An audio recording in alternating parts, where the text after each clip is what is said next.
میں چاہتا ہوں کہ اس صدی سے پہلے پہلے ہر گھر نمازیوں سے بھر جائے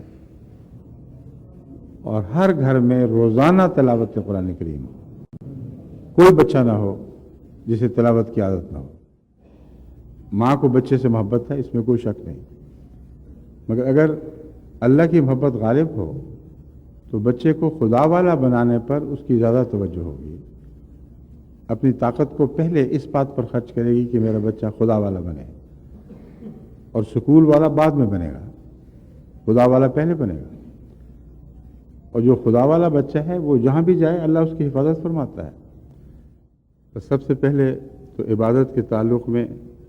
کلام الہی کا پڑھنا ایک ایسا بنیادی امر ہے جس کی طرف میں آپ کو متوجہ کرتا ہوں. جہاں تک میں نے جائزہ لیا ہے، بہت کم ایسے خاندان ہیں جن میں روزانہ تلاوت ہوتی ہو. شاذ کے طور پر ایسے بچے ملیں گے جو صبح اٹھ کر پہلے نماز سے پہلے یا نماز کے بعد کچھ تلاوت کرتے ہوں. اور یہ جائزہ فیملی یعنی خاندانوں کے ملاقات کے دوران میں نے لیا اور اکثر بچوں کو اس بات سے بے خبر پایا. وہ تربیت کے مسائل جن پر میں گفتگو کرتا رہا ہوں وہ سارے بے حقیقت ہو جاتے ہیں اگر اس بنیادی حقیقت کی طرف توجہ نہ کریں کہ ہماری نسلوں کو اگر سنبھالنا ہے تو قرآن کریم نے سنبھالنا ہے. اور قرآن کریم میں دو باتیں لازماً ہیں، ہدایت ہے مگر نہیں بھی ہے. ہدایت ان لوگوں کے لیے ہے جو تقوی اختیار کرتے ہیں، جو تقوی اختیار نہیں کرتے ان کے لیے ذالک الکتاب ہو، دور کی کتاب رہے گی جو بظاہر ان کے سامنے ہے مگر ان سے دور ہٹی رہے گی. لیکن اگلی نسلیں آپ کی ذمہ داری ہیں اور آئندہ صدی ان اگلی نسلوں کی ذمہ داری ہوگی. بس آج اگر آپ نے ان کو قرآن کریم پر قائم نہ کیا تو باقی ساری باتیں جو اس کے بعد بیان ہوئی ہیں ان میں سے کچھ بھی حاصل نہیں کر سکیں گے. قرآن کریم پر زور دینا اور تلاوت سے اس کا آغاز کرنا بہت ہی اہم ہے، مگر تلاوت کے ساتھ ان نسلوں میں، ان قوموں میں جہاں عربی سے بہت ہی ناواقفیت ہے، ساتھ ترجمہ پڑھنا ضروری ہے.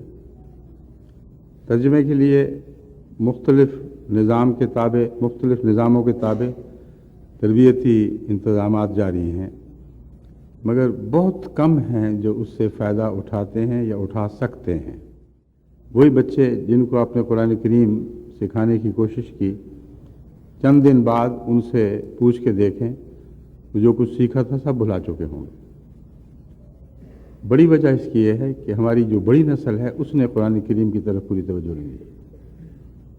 اور اکثر ہم میں بالغ مرد وہ ہیں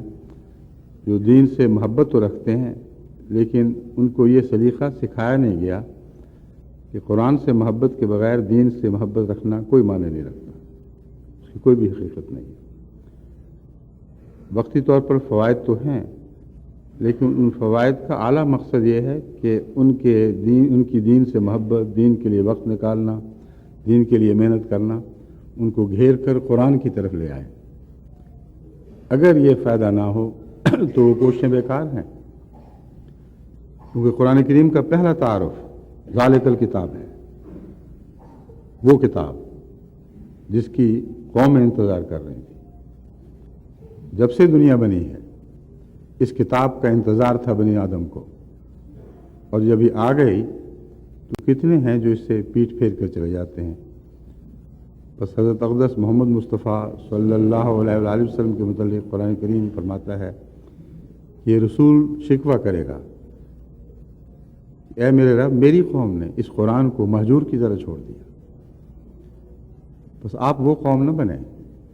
جن سے قیامت کے دن رسول اللہ صلی اللہ علیہ وآلہ وسلم کو شکوہ ہو کہ اے خدا، میری کہلانے والی، مراد کہلانے کا مضمون اس میں داخل ہے، کہلانے والی قوم نے اس قرآن کو پیٹھ کے پیچھے پھینک دیا، مہجور کی طرح چھوڑ کر چلی گئی. بس آج جماعت احمدیہ کینیڈا کی تربیت کی ایک ہی پہچان ہے. کیا آپ کے متعلق حضرت صلی اللہ علیہ وآلہ وسلم کا یہ شکوہ جائز تو ہوگا شکوہ، مگر آپ دل میں سوچ کے دیکھیں کہ شکوہ آپ پر اطلاق پائے گا کہ نہیں۔ آپ میں سے کتنے ہیں جن کے متعلق حضرت اقدس محمد مصطفیٰ صلی اللہ علیہ وآلہ وسلم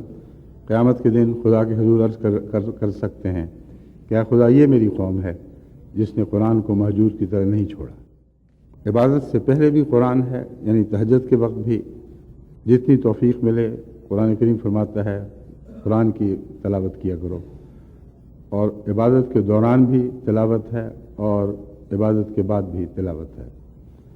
بس تلاوت قرآن کریم کی عادت ڈالنا اور اس کے معانی پر غور سکھانا یہ ہماری تربیت کی بنیادی ضرورت ہے اور تربیت کی کنجی ہے، جس کے بغیر ہماری تربیت ہو نہیں سکتی۔ تنظیموں کے اجتماعات ان باتوں میں نئی دلچسپیاں پیدا کر دیا کرتے ہیں، مگر سارا سال دلچسپی قائم رکھنے کے لیے ماں باپ کی دلچسپی کی ضرورت ہے، اور ماں باپ تب دلچسپی لے سکتے ہیں پہلے اپنی ذات میں دلچسپی لیں، عمر کے کسی حصے میں پہنچے ہوں۔ ایک دفعہ انہیں عزم کرنا ہوگا کہ ہم نے خدا کی طرف سفر کا آغاز کرنا ہے، اور یہ سفر قرآن کے بغیر ممکن نہیں، اور قرآن کا سفر زیادہ راہ چاہتا ہے، یعنی وہ رستے کا سامان جو ہر مسافر ساتھ باندھ لیا کرتا ہے۔ قرآن کریم کے ترجمے کے ساتھ پڑھنے کی طرف ساری جماعت کو متوجہ ہونا چاہیے۔ کوئی بھی ایسا نہ ہو جس کے پاس سوائے اس کے شرعی عذر ہو جو روزانہ قرآن کریم کی تلاوت سے محروم رہے۔ تمام بچوں کو اس کی عادت ڈالیں۔ دیکھیں جب اسکول کے لیے وہ چلتے ہیں تو آپ کتنی محنت ان پہ کرتے ہیں، مائیں دوڑتی پھرتی ہیں، ناشتہ کراؤ، منہ ہاتھ دھلاؤ، بستے ٹھیک کرو، اور قرآن کریم کی طرف محنت نہیں ہے۔ یہ ایک دن کا سفر ان کا اسکول کی طرف ایسا ہے جس کی طرف آپ کی ساری توجہ مبذول ہو جاتی ہے، اور ہمیشہ کا سفر جس نے آئندہ سفر کی تیاری کرنی ہے، یعنی مرنے کے بعد، اس کی طرف کوئی توجہ نہیں ہے۔ قرآن کریم کو سمجھنے کے لیے تقویٰ کی ضرورت ہے، اور تقویٰ کے بغیر قرآن کریم کے مقاصد حل نہیں ہو سکتے، اور تقویٰ کا بہت گہرا تعلق مسجد سے ہے، اتنا گہرا کہ مسجد کے بغیر انسان کو تقویٰ آتا نہیں، اور متقی کے بغیر مسجد کو زینت نہیں ملتی۔ قرآن کریم نے اس مضمون کو بہت کھول کے بیان فرمایا ہے کہ جب مسجدوں میں جاؤ تو اپنی زینت یعنی تقویٰ کو ساتھ لے کے جاؤ۔ اگر بغیر زینت کے جاؤ گے تو مسجد ویران دکھائی دے گی، جہاں بظاہر متقی ہوں گے، بظاہر نمازی ہوں گے، مگر حقیقت میں اللہ کے نزدیک وہ مسجد ویران ہو گئی۔ اکثر لوگوں کو میں نے دیکھا ہے جو نماز پڑھتے ہیں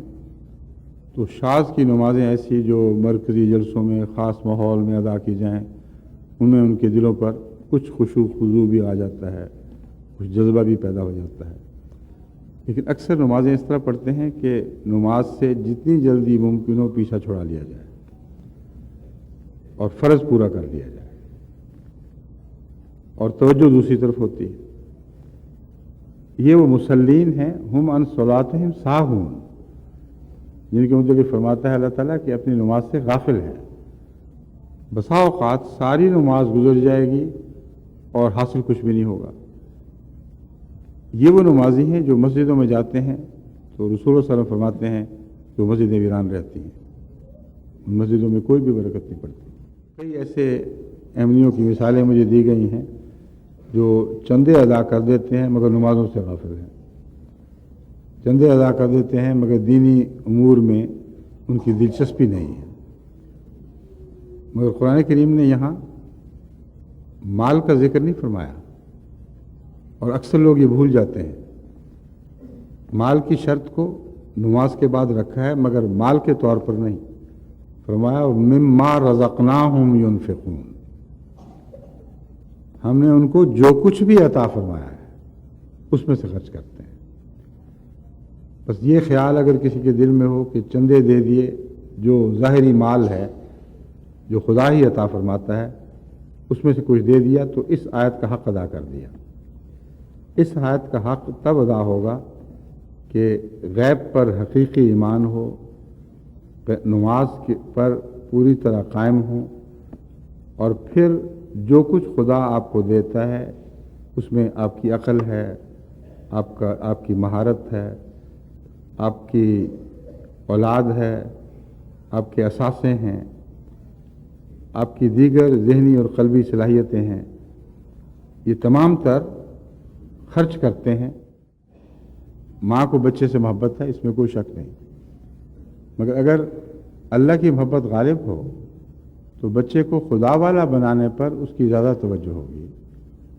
اپنی طاقت کو پہلے اس بات پر خرچ کرے گی کہ میرا بچہ خدا والا بنے، اور سکول والا بعد میں بنے گا، خدا والا پہلے بنے گا۔